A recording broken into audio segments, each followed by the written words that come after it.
இப்போ மோகினி அவதாரம் எப்படி வந்துச்சு, கடைசி அவர் யார கொன்னாரு, அமிர்தம் குடிச்ச அரக்கன் என்ன ஆனா, அதத்தான் பார்க்க போறோம். ஒரு பக்கம் தேவர்கள், ஒரு பக்கம் அசுரர்கள் மந்தார மலைய கடையிறாங்க. கடையிறப்போ கடைசியா அமிர்த கலசம் வருது. அந்த கலசத்தை அசுரர்கள் எடுத்துட்டு ஓடுறாங்க.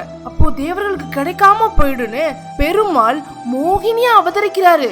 ரொம்ப அழகா எல்லாரையும் கவர்ற மாதிரி உருவாகுறாரு. இப்போ அசுரர்கள் கிட்ட அமிர்த கலசம் இருக்கு.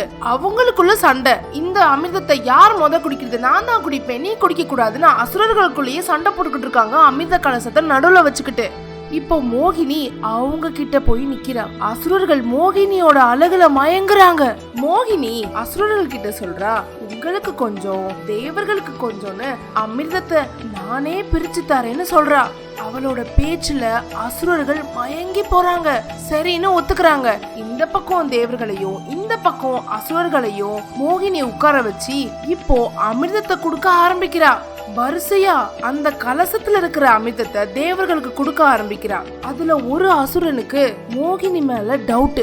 எல்லா அமிர்தமும் இப்படி தேவர்கள் குடிச்சு காலியா போயிடுச்சுன்னா என்ன செய்யணும். அந்த அசுரன் தேவர்கள் மாதிரி வேஷம் போட்டு தேவர்கள் வரிசையில போய் உட்கார்ந்துக்கிறான். இப்போ மோகினி உருமாறின அசுரனுக்கும் அமிர்தத்தை கொடுக்க அவனும் அமிர்தத்தை குடிச்சிடுறான். கடைசியா அசுரனா மாறிடுறான். இப்போ மோகினிக்கு ஒரே கோவம், என்னை ஏமாத்தி இப்படி குடிச்சிட்டானேன்னு. அப்போ மோகினி பெருமாளா மாறினா.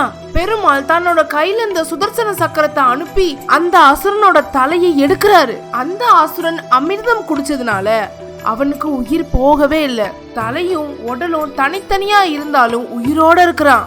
அவனதான் பிற்காலத்துல நம்ம ராகு கேதுவா வழிபட்டுக்கிட்டு இருக்கோம். இப்படிதான் அமிர்தத்து மூலமா மோகினியும் வந்தாங்க, ராகு கேதுவும் வந்துச்சு, அமிர்தமும் வந்துச்சு.